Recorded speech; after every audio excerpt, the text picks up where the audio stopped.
പാമ്പോ hello மக்களே. So இன்றைக்கி நான் ரொம்ப ஹாப்பி.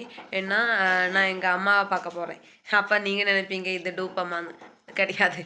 ஸோ நான் என்ன நினச்சி என்ன வேண்டுனாலும் அது நடத்தி தர்ற ஒரு சக்தி வாய்ந்த ஒரு அம்மா. அந்த பிளேஸோட பேர் மீன்குளத்து பகவதின்னு சொல்லுவாங்க. அது உங்களுக்கு தெரியும்னு நினைக்கிறேன். தெரியாதவங்களுக்கு நான் சொல்கிறேன். அங்கே போய் வீடியோ ஷூட் பண்ணுறேன். ஸோ நான் அங்கே போகிறேன். எனக்கு எது நல்லது கெட்டதுனாலும் அந்த அம்மா கிட்ட சொன்னால் அந்த அம்மான்னு நடத்தி தருவாங்க. எனக்கு நல்லதுன்னா அது நடத்தி தருவாங்க. அது நடக்கலைன்னா ஏதாச்சும் ஒரு ரீசன் இருக்கும். ஸோ நல்லா சக்தி வாய்ந்த ஒரு தெய்வம். ஸோ அவங்களாம் நான் பார்க்க போகிறேன். ஐ ஆம் ஸோ ஹாப்பி. நான் எங்கள் அம்மாவை பார்த்துட்டு வரேன். ஓகே, உங்களுக்கு நான் அந்த வீடியோ ஷூட் பண்ணி உங்களுக்கு நான் யூடியூப்பில் அப்லோட் பண்ணுறேன். நீங்கள் கண்டிப்பாக பார்க்கணும். ஓகே, நான் அங்கே போயிட்டு ஷூட் பண்ணுறேன். Okay, by. மக்களே, லைசன்ஸ் கிடச்சி நான் ஃபஸ்ட் டைம் தான் இப்படி ட்ரைவ் பண்ணி போகிறேன். மெயின் ரோட்லாம் ட்ரைவ் பண்ணி போகிறேன். ஸோ நான் தான் ட்ரைவ் பண்ணி இங்கே ரீச் ஆகும்போது ரொம்ப பெரிய லைனாக இருந்துச்சு.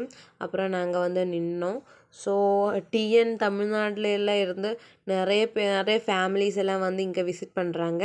ஸோ அப்படி நிறைய சண்டே ஆச்சுனால எக்ஸ்ட்ரா குறைய பேர் இங்கே இருந்தாங்க. அப்புறம் நாங்கள் இப்படி வீடியோ ஷூட் பண்ணனால எல்லாருக்கும் டென்ஷன் ஆனேன். ஏன்னா எல்லோரும் என்ன பார்த்தாங்க. ஏன்னா ஏன் ஷூட் பண்ணுறாங்கன்ட்டு பார்த்தாங்க. ஏன்னா எங்கள் கேரளாவில் இப்படி ஷூட் பண்ணி ஒருத்தர் இறந்து போனாங்க. ஸோ உங்களுக்கு தெரிஞ்சிருக்குன்னு நினைக்கிறேன். அப்போ எல்லோரும் என் பேக்கில் இருக்கிறவங்கெல்லாம் டென்ஷன் ஆனாங்க. ஏன்னா நான் ஏதாச்சும் வீடியோ ஷூட் பண்ணி அவங்க ஃபேஸ் போடுவாங்களோன்னு சொல்லி அவங்க பயப்படுறாங்க. அப்புறம் நான் க்யூவில் நின்று சாமியை பார்த்தாச்சு. தேவியை பார்த்து ரொம்ப ஹாப்பி.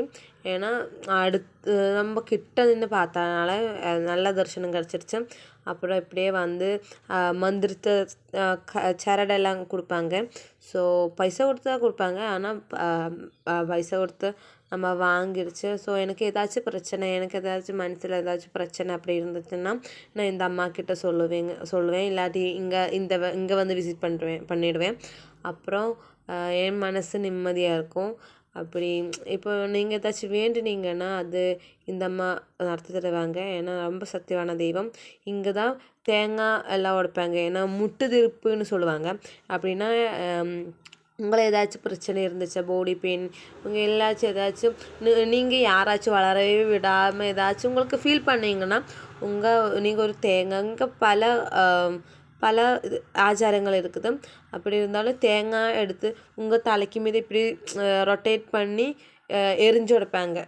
எனக்கு கரெக்டாக தமிழ் தெரியாது. ஏதாச்சும் நான் பண்ணுறேன்.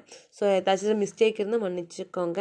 ஸோ அப்படியே எரிஞ்சிச்சுன்னா உங்கள் வீட்டுக்கு எத்துறதுக்குள்ளே இது நல்ல செய்தி வரும்னா இதோட பிலீவ். எனக்கு அப்படியெல்லாம் இருந்துச்சு.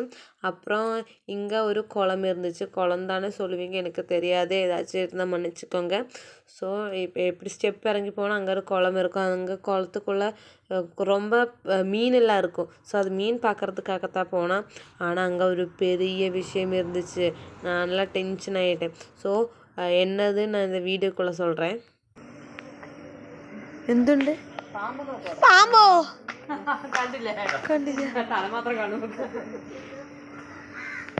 நான் டென்ஷன் ஆகிடுச்சு கைஸ். ஏன்னா நான் அங்கே தான் கால் வைக்க போனேன். ஏன்னா பாம்பே பார்க்கல. நான் ஷூட் பண்ணிகிட்டு இருந்தேன்னா பாம்பே பார்க்கல. டென்ஷன் ஆகிடுச்சு. அப்படியே நான் பீதியில் அப்படியே கேறி வந்துட்டேன். அப்புறம் இந்த குளத்து நீங்கள் இங்கே வந்திருக்குன்னா கமெண்டில் அறிவிக்குங்க. ஸோ இந்த ரொம்ப குவைட்டான பிளேஸ். ஸோ எனக்கு ரொம்ப பீஸ்ஃபுல்லாக இருந்துச்சு. ஸோ மஸ்ட்டாக ஒன்ஸ் அப்படி நீங்கள் விசிட் பண்ணணும்னு நினைக்கிற ஒரு கோயில். ஏன்னா இங்கெல்லாம் ஃபஸ்ட்டு வெள்ளம்லாம் ஃபுல் பண்ணுறாங்க. இங்கே லைட் அரேஞ்ச்மெண்ட்லாம் தான் இருந்தாங்க. ஆனால் இப்போ ஃபுல் குப்பையாக இருந்துக்கு. அது ஏன்னு எனக்கு தெரியலை. ஸோ எனக்கு ரொம்ப நிம்மதியாக இருந்துச்சு. இந்த 2 ஸ்டாச்சு அதுதான் இங்கே ஒரு ஸ்பெஷல். ஏன்னா மீன்குளத்து பகவதினா இப்படி 2 ஃபிஷ்ஷஸ் இப்படி வைப்பாங்க. அப்புறம் நான் இப்படி விலாக் பண்ணிக்கிட்டு இருந்தேன். என் ஃபேஸெல்லாம் ரொம்ப க்ளோவாக இருக்கு இல்லையா, ஏன்னா சன்லைட் படும்போது நான் ரொம்ப அழகாக இருக்கேன்னு நினச்சி இப்படி நான் விலாக் பண்ணிகிட்டு இருந்தேன். என் ஆப்போசிட்டில் எல்லா ஆள்காரெல்லாம் இப்படியே பார்த்தாங்க. ஸோ நான் அவங்கெல்லாம் போதர் பண்ணல. ஏன்னா நான் இந்த ஃபீல்டுக்கு இறங்கியாச்சு. ஸோ இவங்க எல்லாம் போதர் பண்ண கிடையாது.